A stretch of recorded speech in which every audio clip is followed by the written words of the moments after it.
The stars looked peaceful from the observation deck of Luna Station, but Dr. Marcus Reed knew better.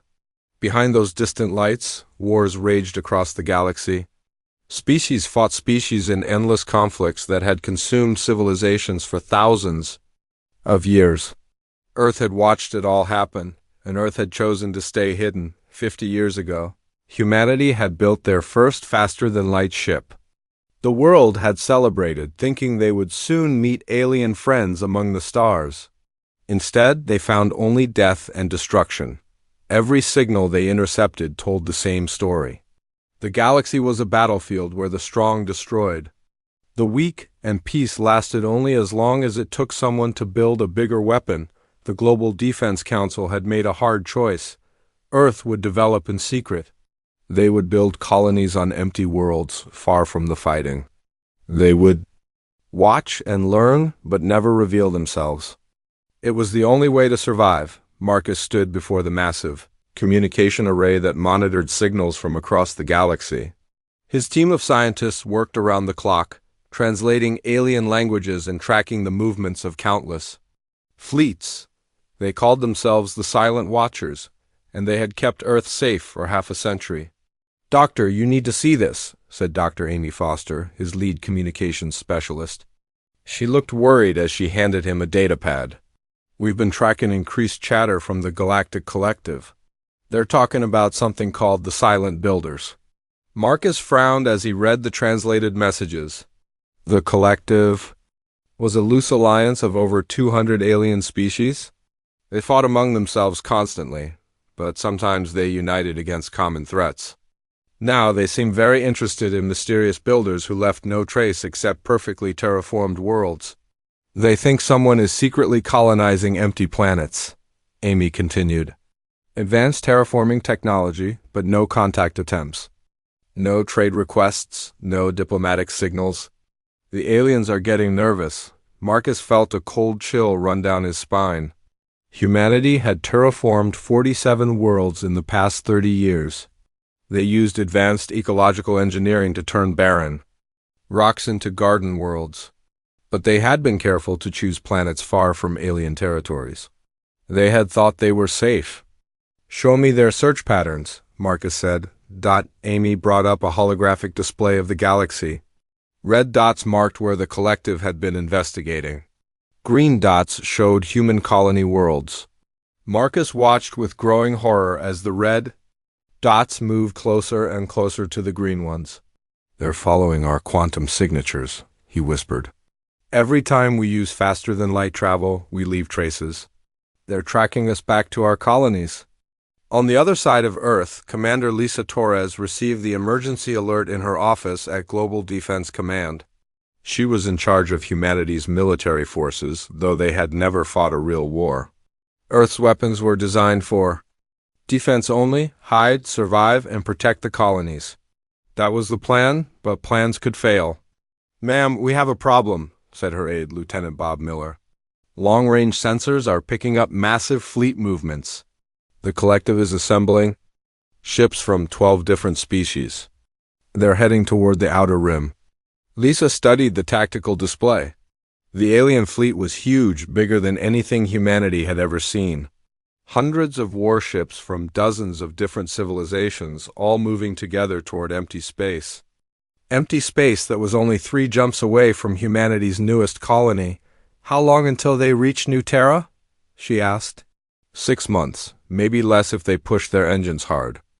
Lisa closed her eyes and thought about the 17,000 colonists on New Terra, farmers and scientists, who had volunteered to build a new world far from Earth's crowded cities. They had no idea that death was coming for them. "Send a coded message to all colony worlds," she ordered. "Full communication blackout, no transmissions, no matter what happens. And activate the stealth protocols on all our ships." Marcus was still studying the alien communications when the priority alert flashed on his screen. The message was short and terrifying. 3 alien scout ships had been detected at the edge of the solar system. They were still far away, but they were coming. Earth's secret was out. "How is this possible?" Amy asked. "Our cloaking technology should hide us completely." They're not looking for us specifically, Marcus realized. They're mapping quantum disturbances across this entire region of space. Our colonies, our ships, our orbital stations, everything we've built leaves traces. They don't know what we are yet, but they know something is here. He activated the emergency communication system that connected Luna Station to every major facility on Earth and in the colonies. Within minutes, President Maria Santos appeared on his screen from her office in Geneva. "Dr. Reed, tell me this is a false alarm," she said. "I'm afraid not, Madam President. The Galactic Collective knows we exist. They don't know we're human yet, but they know someone has been building colonies in secret. They think we're what? They call silent builders, and they're scared of us." President Santos looked tired.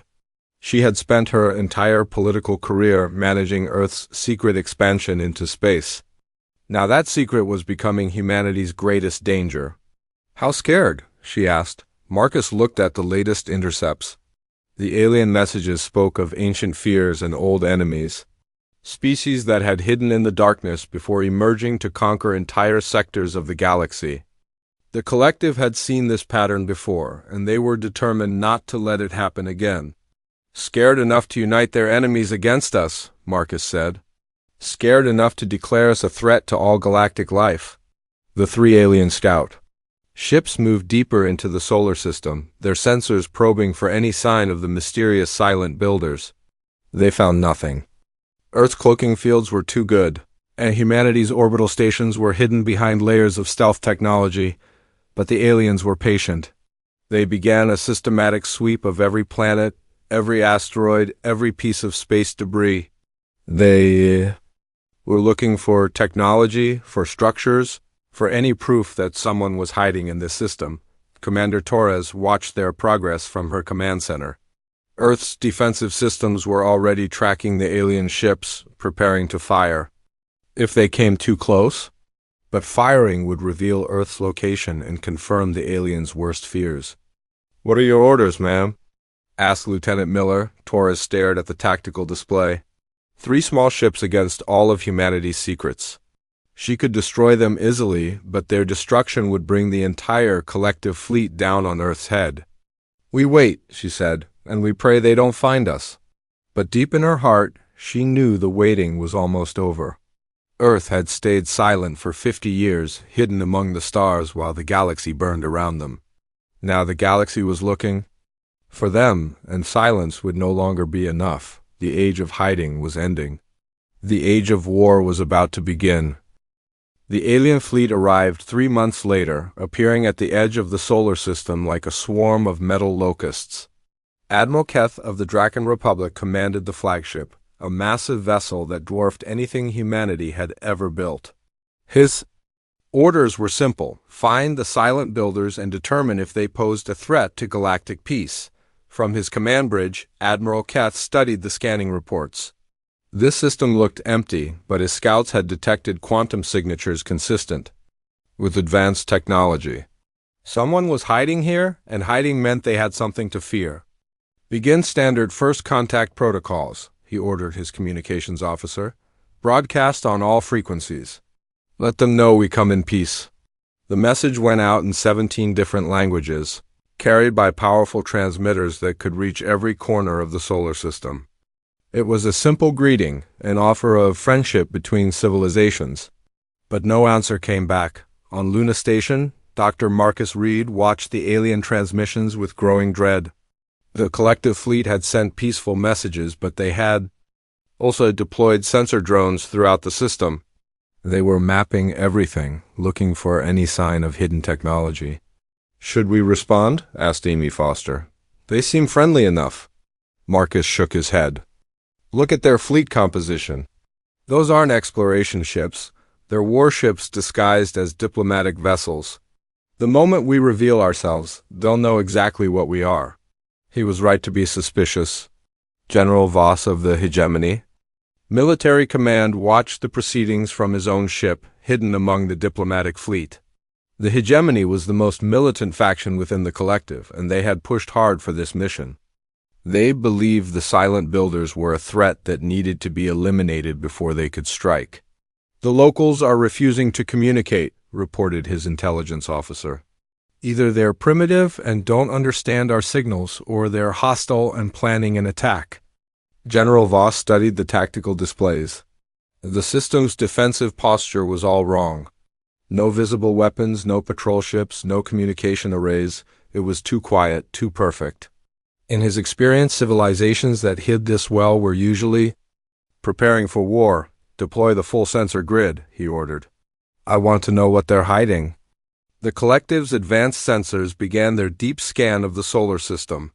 They probed every asteroid, every moon, every planet. Most of the scan results showed nothing unusual, but tiny anomalies began to appear. Quantum fluctuations that suggested cloaked installations. Energy readings that matched no known natural phenomena, Commander Lisa Torres watched the alien probes from her command center on Earth. Humanity's cloaking technology was good, but it wasn't perfect. The longer the aliens searched, the more likely they were to find something. Ma'am, they're getting close to the Luna station, reported Lieutenant Miller. Should we prepare to evacuate? Not yet, Torres replied. If we start moving people, they'll detect the ships. We need to stay hidden as long as possible. But staying hidden was becoming impossible. Earth's automated defense systems, programmed to protect the planet from any threat, were tracking the alien ships and preparing to fire. The defensive grid had been designed 50 years ago, when humanity still believed they might face pirates or raiders. No one had programmed it to handle first contact with a peaceful alien fleet. The first shot came without warning. A defensive satellite, detecting what it calculated as a hostile boarding attempt, fired a warning shot across the bow of an alien scout ship. The plasma bolt missed by mere meters, but the message was clear. They're firing on us, shouted the scout ship's captain over the communication channel. Taking evasive action. Admiral Keth felt his blood run cold.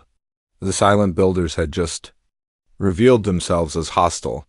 The peaceful greeting had been ignored, and now they were shooting at diplomatic vessels. Everything the hegemony had warned about was coming true. All ships, defensive positions, he ordered. Prepare for combat, but do not return fire without direct authorization. General Voss had no such restraints. The moment the first shot was fired, he activated his battle fleet. Dozens of warships dropped their diplomatic disguises and powered up their weapons. The hidden enemy had shown their true nature at last. Sir, incoming transmission from Earth, reported Torres's communication officer. Dr. Foster is requesting permission to attempt diplomatic contact. Professor Alan Foster was Earth's leading expert on alien psychology and humanity's only hope for peaceful contact. He had spent years studying intercepted alien communications, learning their languages and customs. If anyone could explain the misunderstanding, it was him. Put him through to the alien fleet, Torres ordered. Maybe we can still stop this before it gets worse. Foster's message was carefully crafted, translated into the major collective languages, and broadcast on all diplomatic frequencies. He explained that the weapons fire had been a mistake, an automated defense system that didn't understand the difference between friend and foe. He offered to meet with the alien commanders to discuss peaceful relations between their species, but his message never reached. Admiral Keth General Voss had jammed all communications from the inner system, claiming they were probably psychological warfare designed to lower the fleet's guard. When the hegemony intelligence officers analyzed Foster's transmission, they found what they were looking for. Look at this linguistic analysis, the intelligence chief told General Voss. Their language patterns show advanced psychological manipulation techniques. They're trying to make us feel guilty for defending ourselves. The general nodded grimly. Standard conquest protocol. First they hide and build up their forces. Then they attack our scouts to test our defenses. Finally, they try to manipulate. U.S. with fake diplomatic overtures, we've seen it all before. He was thinking of the Destroyers, an ancient race that had nearly conquered the galaxy 3,000 years ago. They had used exactly these tactics, hiding in dark systems and striking without warning. The collective had been formed specifically to prevent another destroyer war, The situation spiraled out of control when more automated defense systems activated. Human mining stations in the asteroid belt programmed to defend themselves against pirates fired on alien survey ships that came too close. A deep space monitoring post sent out warning signals that the aliens interpreted as targeting data for hidden weapons. Each defensive action convinced the collective that they were facing a hostile force. Each peaceful overture from Earth was dismissed as manipulation. The two sides were trapped in a spiral of misunderstanding that neither could break. Admiral Keth tried to maintain diplomatic protocols, but his moderate voice was being drowned out by the hegemony hardliners. General Voss was already preparing reports for the Collective Council, painting the silent builders as a clear and present danger to galactic security. "They have cloaking technology superior to our own," his report read. "They have been secretly expanding for decades while studying our weaknesses. They attack without provocation and then attempt psychological manipulation when caught. This is a Category Omega threat situation." On Earth, President Santos convened an emergency session of the Global Defense Council. The reports from space were terrifying. The alien fleet was growing larger as more ships arrived. Combat formations were being established throughout the solar system. It looked like humanity was about to face their first interstellar war. "How did this happen so fast?" she asked Marcus Reed, who had been rushed to the emergency meeting. "Fear," Marcus replied. "They're afraid of us because we're acting exactly like their historical enemies. We hide, we build advanced technology in secret, and we defend ourselves when discovered. From their perspective, we're following the classic pattern of galactic conquerors." "But we're not conquerors," President Santos protested. "We just wanted to be left alone." "They don't know that," Marcus said. "And our defensive actions are convincing them that we're hostile. Every time we fire a warning shot or refuse to communicate, we confirm their worst fears about us." The final straw came when a human deep space patrol, unaware of the first contact situation, jumped into the system and immediately detected the alien fleet. The patrol captain, thinking Earth was under attack, sent out a general alert and prepared to engage the enemy. His message was intercepted by the collective fleet and translated as a call for reinforcements. The aliens now believed they were facing not just a hidden colony, but an entire military force preparing for battle. General Voss smiled grimly as he prepared his final report to the Collective Council. The evidence was overwhelming. The silent builders were exactly what the hegemony had warned about. A hidden enemy preparing to strike at the heart of galactic civilization. "Send the war declaration," he ordered. "Let every species in the galaxy know that the hidden enemy has been found. We unite against them, or we all fall to their conquest." The message went out across the galaxy at faster-than-light speed, carrying news of humanity's existence to thousands of worlds. But it didn't describe humans as a newly discovered species worthy of peaceful contact. It described them as the greatest threat the galaxy had ever faced. Earth had stayed silent for 50 years, hoping to avoid the galaxy's wars. Now the galaxy was preparing to bring war to Earth. The war declaration spread across the galaxy like wildfire. Within hours, every major civilization had received the same message. The silent builders had been found, and they posed a threat to all galactic life. Species that had been enemies for centuries suddenly found themselves united against a common foe. The message was broadcast on every communication channel, translated into thousands of languages, and sent to the farthest corners of known space. The hidden enemy has revealed themselves in the Sol system. They possess advanced cloaking technology, superior weapons, and have been secretly expanding for decades. All civilized species must unite to stop them before they strike. On the collective capital world of Unity Prime, the emergency session of the Galactic Council was unlike anything in recorded history. Representatives from 200 species gathered in the Great Chamber, their varied forms creating a symphony of colors and shapes. But today, they all shared the same expression of fear and determination. Chancellor Roth of the Bentari Union called the session to order. "We face a crisis that threatens every world in the galaxy. The intelligence reports are clear. The silent builders have been watching us, studying our weaknesses while building their own strength in secret. They attack our peaceful envoys and refuse all diplomatic contact. We must act now before it's too late. The chamber erupted in voices from dozens of species. The hegemony representatives pushed for immediate military action. The Trade Federation worried about the economic impact of a galactic war. The Peaceful Worlds Coalition begged for more diplomatic attempts. But General Voss had prepared his evidence well. Holographic displays showed the quantum signatures of human colonies scattered across empty space. Combat footage from the first contact incident played on massive screens. Expert analysis of human communication attempts revealed what the hegemony claimed were psychological manipulation techniques. "Look at their expansion pattern," General Voss told the assembled delegates. 47 colonies in 30 years, all hidden from galactic view.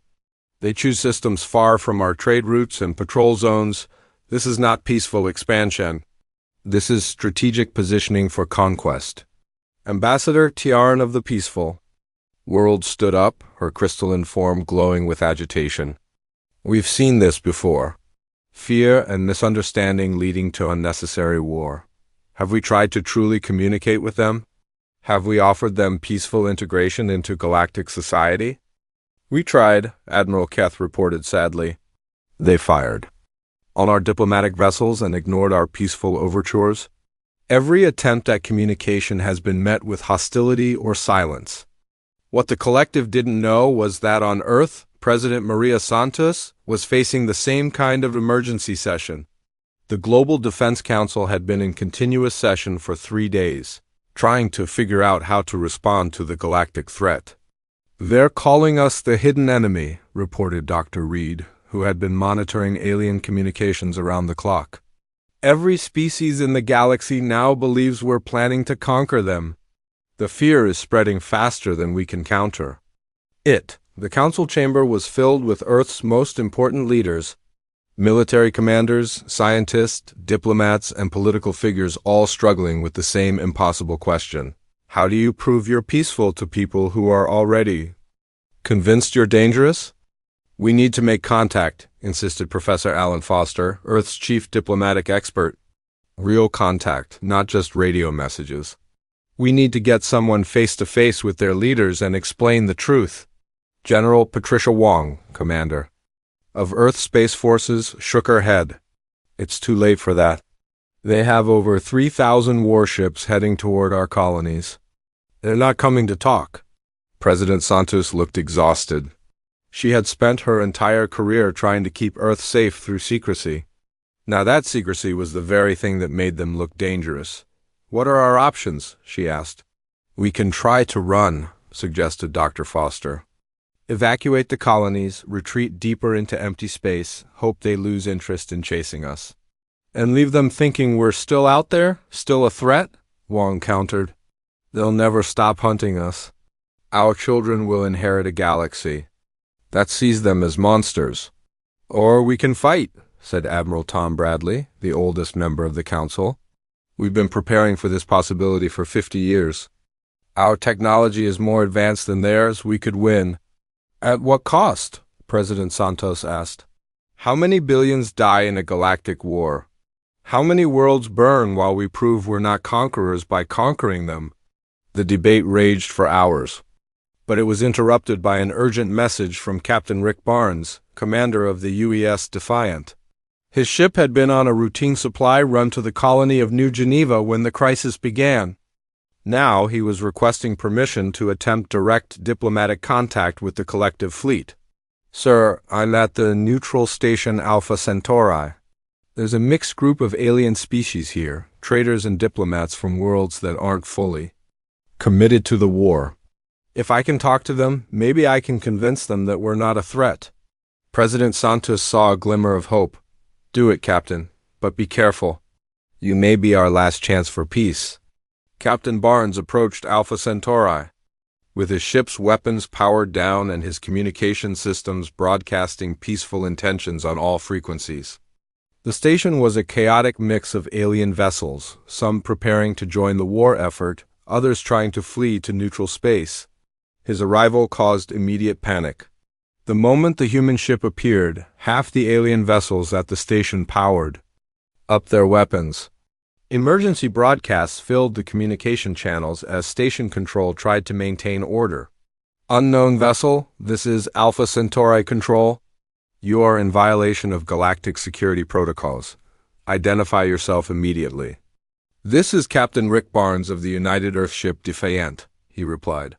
I'm here under diplomatic immunity to establish peaceful contact with the Galactic Collective. The response was immediate and hostile. You are a representative of the hidden enemy. You have no diplomatic immunity. Surrender immediately or face destruction. But not everyone at the station was ready to start shooting. Dr. Emma Walsh, Earth's leading expert on alien psychology, had spent years studying the communication patterns of different species. She recognized that some of the alien voices in the chatter showed uncertainty, even fear. Captain, target the Malari ship, she advised. They're a scholarly species, not warriors. They might be willing to listen. Barnes opened a direct channel to the Malari vessel. This is Captain Barnes to the Malari ship. My people are not your enemies. We've been hiding because we're afraid of the galaxy's wars, not because we want to start our own war. The reply came after a long pause. This is Scholar Prime Zeth of the Malari Research Collective. Your words contradict all intelligence reports. How can we trust you? Because I'm here alone, with no weapons powered, trying to talk instead of fight, Barnes replied. If we wanted to conquer the galaxy, would we send one unarmed ship to negotiate? It was a good point, and Scholar Prime Zeth was intelligent enough to recognize it. The Malari had joined the collective out of fear, not conviction.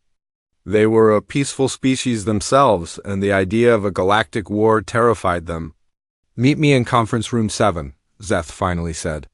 But come alone and understand that many here will see this as treason. The meeting between Barnes and Zeth was humanity's first real diplomatic contact with an alien species. The Malari scholar was tall and thin, with large eyes that seemed to hold ancient wisdom. He listened carefully as Barnes explained Earth's true history. We discovered faster-than-light travel 50 years ago, Barnes said. But when we looked at the galaxy, all we saw was war. Species fighting species, empires rising and falling, billions dying in conflicts that lasted for centuries. We were scared. We just wanted to survive. So you hid? Zeth said, understanding beginning to dawn in his large eyes. We hid, Barnes confirmed. We found empty worlds and built small colonies. We developed cloaking technology to stay invisible. We never attacked anyone, never threatened anyone. We just wanted to be left alone. Zeth was quiet for a long moment. But your defensive actions, your refusal to communicate when first contacted... Automatic systems, Barnes explained. We programmed our defenses to protect us from pirates and raiders. We never thought about first contact protocols. And when your fleet arrived, we were too scared to reveal ourselves. We thought you would attack us, as we thought you would attack us, Zeth realized, a perfect circle of fear and misunderstanding. But even as this small breakthrough occurred, the larger war machine continued to grow. The Collective's war fleet was now over 5,000 ships strong, with more arriving every day. Species that had never cooperated before were sharing technology and resources. The galaxy hadn't been this united since the ancient destroyer wars. General Voss was pleased with the progress.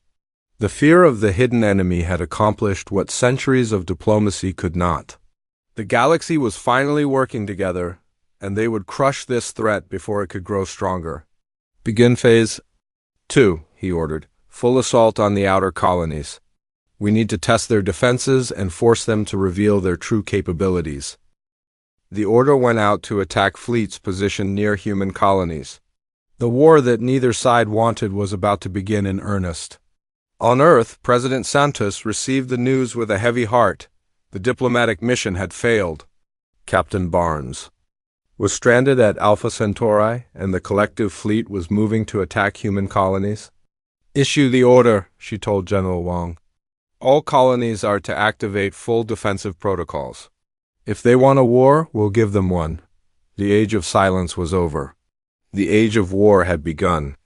And somewhere in the depths of space, ancient powers that had manipulated galactic conflicts for millennia watched with satisfaction as their latest scheme unfolded perfectly. The first battles erupted across 17 star systems in a single day. The Galactic Collective had divided their massive fleet into attack groups, each targeting a different human colony. They expected quick victories against isolated settlements defended by primitive weapons. They were wrong. Captain Nina Rodriguez commanded the defense of New Geneva, humanity's largest agricultural colony. She watched from the bridge of the UES Guardian as 300 alien warships dropped out of faster-than-light travel at the edge of the system. The enemy fleet was impressive, but Nina had been preparing for this moment her entire career. "All defensive platforms online," she ordered. "Civilian evacuation to underground shelters is complete. We're ready for them." The alien fleet commander, Admiral Yar of the Hegemony 3rd Battle Group, studied the scanning reports with confusion. The system appeared almost defenseless. A few orbital stations, some mining platforms, and 3 human warships that looked small compared to his massive fleet. But intelligence had warned him that the hidden enemy was deceptive. "Begin long-range bombardment," he ordered. "Target their orbital installations first." The alien ships opened fire with plasma cannons and particle beams, weapons that could crack planets and boil oceans. But their shots struck invisible barriers and exploded harmlessly in space. New Geneva's defensive shield grid, hidden in the asteroid belt, absorbed the attacks and held firm. "Impossible," Admiral Yar muttered. "What kind of shielding technology is this?" Nina smiled grimly as she watched the enemy fire uselessly against their defenses. Humanity had spent 50 years developing defensive technology, and they had learned from watching galactic warfare. Their shields didn't just stop attacks, they absorbed the energy and fed it back into the defensive grid. "Return fire," she ordered. "Let's show them what we can do." The human defensive platforms revealed themselves as their weapons came online. Advanced plasma cannons, guided missile systems, and energy weapons that had been designed specifically to counter alien technology. The first volley destroyed 12 enemy ships and sent the rest scrambling for cover. Admiral Yar had never seen weapons like these. They moved faster than his targeting systems could track, hit harder than his shields could absorb, and seemed to predict where his ships would be before they got there. Within minutes, his formation was in chaos. "All ships evasive maneuvers," he shouted. "Reform at maximum range and prepare for extended bombardment." But Nina wasn't content to just defend. She had studied alien fleet tactics for years, and she knew their weakness. They were used to fighting other aliens who used similar technology and strategies. They weren't prepared for human innovation. "Launch the hunter drones," she ordered. Thousands of small, fast attack drones swarmed out from hidden launch bays. Throughout the system, they moved in coordinated patterns that confused alien sensors, struck at weak points in enemy formations, and disappeared before return fire could reach them. Each drone was controlled by advanced computer systems that could outthink most alien pilots. The battle at New Geneva became the model for human defensive strategy throughout the colonies. Superior individual ship technology, adaptive tactics, and unified command structures allowed small human forces to hold off much larger alien fleets. But the cost was high, and humanity's numerical disadvantage was becoming clear. On Earth, the Global Defense Council watched battle reports from across human space. They were winning most of the individual battles, but the collective had thousands of ships and seemed willing to throw them away in endless attacks. "We can't keep this up forever," warned General Wang. "Our technology is better, but they have 10 ships for every one of ours. Eventually, they'll overwhelm us through sheer numbers." President Santos studied the tactical displays with growing despair. Every human victory seemed to make the aliens more determined. Reports were coming in of even larger fleets being assembled. Species that had remained neutral were joining the collective out of fear of human weapons. "What about diplomatic contact?" she asked Professor Foster. Are there any moderate voices left in the collective? Foster looked exhausted. He had been trying to establish communication with reasonable alien leaders for weeks, but the war fever was spreading too fast. There are some, Madam President, but they're being shouted down by the hardliners. Every time we demonstrate our military capabilities, we convince more aliens that we're a threat. The breakthrough came from an unexpected source. Dr. Emma Walsh, working with a team of xenopsychologists, had been analyzing intercepted alien communications. She discovered patterns that suggested not all of the war intelligence was accurate. Look at these communication logs, she told Marcus Ridd during an emergency briefing. The collective's intelligence reports don't match their actual observations. Someone has been feeding them false information about our capabilities and intentions. Marcus studied the data with growing excitement. You're right. These reports describe human technology that doesn't exist and battle tactics we've never used. Someone is deliberately making us look more dangerous than we are.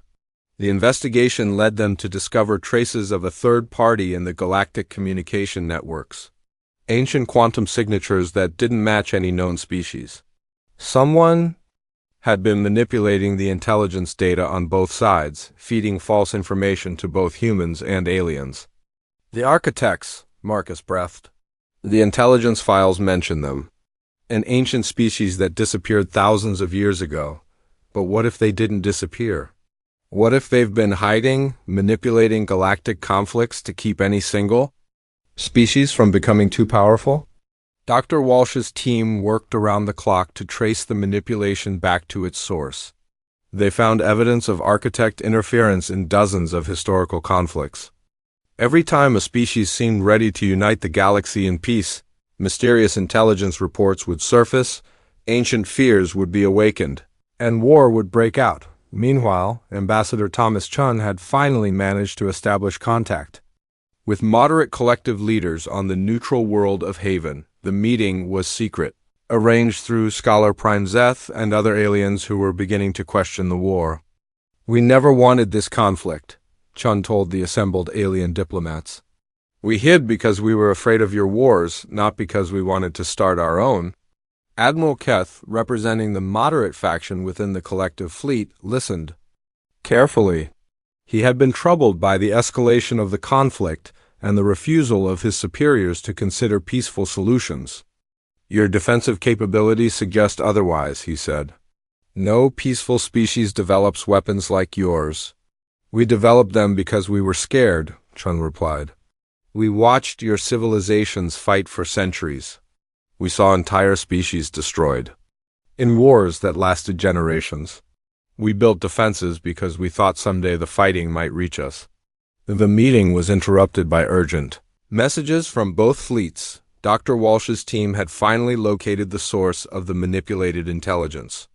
A hidden base in the Void Nebula operated by technology that was clearly not from any known species. The architects, Chun said, showing the alien diplomats the evidence. They've been manipulating both sides, feeding us false information about each other. This entire war is based on lies. Admiral Keth studied the data with growing horror. If this was true, then everything the collective believed about the hidden enemy was wrong. But even as he processed this revelation, his communication officer brought terrible news. Sir, General Voss has launched Operation Final Dawn, the main battle fleet is heading directly for the human home system. He's planning to end the war by destroying their homeworld. The room fell silent. Both human and alien diplomats realized that their breakthrough had come too late. The largest space battle in galactic history was about to begin at Earth itself. Chun activated his emergency communicator, sending coded messages to President Santos and the Global Defense Council. They're coming for Earth, the entire collective battle fleet. General Voss refuses to believe the evidence about the architects. On Earth, the final preparations began. Every defensive platform in the solar system came online. The orbital shipyards worked overtime to prepare every available vessel for combat.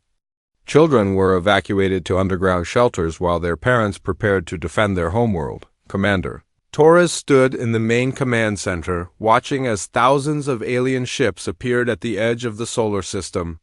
This was the moment that would determine humanity's fate. Win, and they might survive long enough to prove their innocence. Lose, and the human species would become extinct. All ships report ready for combat, her aide reported. Torres nodded, feeling the weight of billions of lives on her shoulders. Then let's show them that Earth doesn't give up without a fight. But even as the final battle prepared to begin, other forces were moving. Admiral Keth was racing toward Earth with his moderate fleet, hoping to stop the slaughter before it could begin. The architects were preparing to make their final move, ready to eliminate both sides if necessary to maintain galactic chaos. The truth was finally coming to light. But it might be too late to prevent the greatest tragedy in galactic history. The final battle began at dawn over Earth's Pacific Ocean. General Voss arrived with 8,000 warships, the largest fleet ever assembled in galactic history. His plan was simple: destroy the human homeworld and end the threat of the hidden enemy forever. But he wasn't prepared for what he found waiting for him. Earth's orbital defenses had been hidden for 50 years, disguised as communication satellites and weather stations. When they revealed themselves, the planet bristled with weapons that made the colony defenses look primitive. Massive plasma cannons, missile platforms, and energy shields that could protect entire continents. Begin planetary bombardment, General, Voss ordered. I want nothing left alive on that world. The collective fleet opened fire with enough firepower to crack a moon. Beams of pure energy lanced down toward Earth cities, followed by missiles that could vaporize mountains. But the attack struck Earth's defensive shield and stopped, held back by technology that absorbed and redirected the incoming energy dot from her command center, buried deep beneath Geneva. Commander Torres coordinated Earth's defense, every weapon system on the planet and in orbit responded to her commands, creating a defensive network unlike anything the galaxy had ever seen. Return fire, she ordered. Target their command ships first. Earth's weapons struck back with precision that amazed the alien fleet. Guided missiles found their targets through the chaos of battle. Energy beams cut through enemy shields like they were made of paper. Within minutes, 50 alien ships were destroyed and hundreds more were damaged. But even as the battle raged, Admiral Keth arrived with his moderate fleet. His ships dropped out of faster-than-light travel between the two battling forces, creating a three-way confrontation that confused everyone. This is Admiral Keth to all ships, he broadcast on all frequencies. Cease fire immediately. I have evidence that this entire war is based on deception, General Voss was furious. Admiral, you are interfering with a legitimate military operation. Withdraw your forces immediately or face charges of treason. The only treason here is the one being committed against truth, Keth replied. He began broadcasting the evidence that Dr. Walsh's team had discovered, proof that the architects had been manipulating intelligence reports for centuries. The revelation created chaos in both fleets. Some alien ships stopped firing and began demanding explanations. Others, loyal to General Voss, continued their attack on Earth. The human forces found themselves fighting some aliens while being protected by others. Captain Nino Rodriguez, now commanding the flagship UES Unity, saw an opportunity in the confusion. If they could prove the architect manipulation to everyone at once, they might be able to stop the war before more lives were lost. Dr. Walsh, do we have enough data to trace the architect base? She asked over the communication channel. Yes, Captain. The quantum signatures are coming from the Void Nebula, about 6 light-years from here. But we'd need to get close to their installation to broadcast the proof. Rodriguez made a decision that would change galactic history. All human ships form up on the Unity. We're going to end this war by showing everyone the truth. The Unity. And a small fleet of human ships broke away from the main battle, heading for the Void Nebula at maximum speed. Their departure was noticed by both alien factions, and soon they were being followed by ships from both General Voss and Admiral Keth. The Void Nebula was a region of space where sensors didn't work properly and navigation was nearly impossible. It had been considered empty for thousands of years, which made it the perfect hiding place for the architects. As the mixed fleet of human and alien ships entered the nebula, they found something that shouldn't have existed, a massive space station. Clearly ancient, but still functioning, hidden in the heart of the nebula. It was built with technology that none of the galactic species recognized, and it was broadcasting signals on frequencies that matched the manipulated intelligence reports. "There," said Dr. Walsh as her scanners analyzed the station. "That's the source of all the false information. The architects have been using that base to manipulate galactic conflicts for millennia. But the architects weren't going to give up their secrets easily. As the fleet approached the station, it began to power up weapons that were older than most civilizations. Ancient defensive systems came online, firing energy beams that could destroy ships in a single hit. The battle at the architect station was unlike anything in recorded history. Human ships with their advanced technology fought alongside alien vessels against an enemy that had been manipulating them all. The architects' weapons were powerful, but their technology was old and inflexible. Rodriguez coordinated the attack, using human tactical systems to guide both human and alien ships, focus fire on their communication arrays. If we can stop them from broadcasting, we can end their manipulation. The combined fleet pressed forward, taking losses but gaining ground. Admiral Keth's ships provided covering fire while human vessels used their advanced targeting systems to pinpoint weak spots in the ancient station's defenses. The breakthrough came when Lieutenant Bob Miller, now serving aboard the Unity, managed to hack into the architect communication system. What he found there was the evidence they needed, recorded conversations between architect leaders discussing their manipulation of galactic conflicts. "They've been doing this for over 10,000 years, Miller reported. Every major war, every failed peace treaty, every conflict that prevented galactic unity, they were behind it all." Rodriguez immediately began broadcasting the evidence on all frequencies, sending it not just to the ships around the station, but to every inhabited world in the galaxy. The recordings showed architect leaders discussing humanity as their latest project, planning to use the fear of human expansion to trigger the largest galactic war in history. The effect was immediate. Ships throughout the galaxy received the broadcasts and realized they had been manipulated. The war that had seemed so necessary suddenly looked like an elaborate deception designed to keep the galaxy divided and weak. Back at Earth, General Voss received the broadcast with growing horror. Everything he had believed about the hidden enemy was a lie. The threat he had been fighting didn't exist. It had been created by the real enemy, an ancient species that fed on galactic chaos. "All ships, cease fire," he ordered reluctantly. "Stand down from combat operations." But the architects weren't finished. As their station came under final assault, they activated their ultimate weapon, a signal that could drive entire species insane with fear and hatred. They had used it before to trigger the most destructive wars in galactic history. The signal began broadcasting across the galaxy, designed to make every species see every other species as a mortal threat. But this time, something was different. Humanity's years of isolation had made them resistant to the psychological manipulation, and their advanced communication technology allowed them to block the signal. Dr. Marcus Reed, working from Luna Station, coordinated a galaxy-wide effort to counter the architect weapon. Human communication arrays worked with alien systems to create a jamming field that neutralized the fear signal before it could take effect. "This is it," Reed announced to the combined fleet.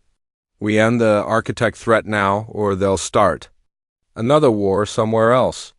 The final assault on the architect station was led by both human and alien forces working together. Captain Rodriguez and Admiral Keth coordinated their ships in perfect harmony, proving that cooperation between species was possible when they faced a common threat. The ancient station finally fell, its weapons silenced and its manipulation systems destroyed. The architects themselves were found to be a dying species, reduced to a few hundred individuals who had spent millennia hiding in the shadows and feeding off galactic conflict. With the truth finally revealed, the galaxy began the long process of healing. The Soul Accords were signed aboard the Unity, establishing a new form of galactic government that included humanity as a founding member. The Accords created the Galactic Truth Council, designed to prevent future manipulation by investigating conflicts before they could escalate into wars. President Santos stood before the United Nations for the last time as leader of an isolated Earth. Her next speech would be broadcast to thousands of worlds, marking humanity's entry into galactic society. "We hid among the stars because we were afraid," she told the assembled delegates in the galaxy beyond. "We thought silence would keep us safe. But we learned that silence can be more dangerous than words and secrets more harmful than truth. Today, we join the galactic community not as conquerors or victims, but as partners in building a better future." The camera pulled back to show her words being translated into hundreds of alien languages, carried by quantum communication arrays to every corner of known space. For the first time in human history, Earth was no longer alone. But even as the ceremony concluded, everyone knew that the real work was just beginning. The galaxy was vast and complex, filled with species that had been enemies for centuries. The architects were gone, but the damage they had caused would take generations to heal. Admiral Kef, now serving as the first alien ambassador to Earth, met with President Santos after the ceremony. "The peace is fragile," he warned. "There are still species that distrust humanity and others that distrust each other. Building true galactic unity will be the work of lifetimes." Santos nodded, looking out at the stars that no longer seemed quite so distant. "Then we'd better get started. Earth stayed silent for too long. It's time to make some noise." The age of silence was over. The age of cooperation had begun. And somewhere among the stars, the future of the galaxy was being written by species that had learned, at great cost, that working together was the only way to survive the darkness between the worlds.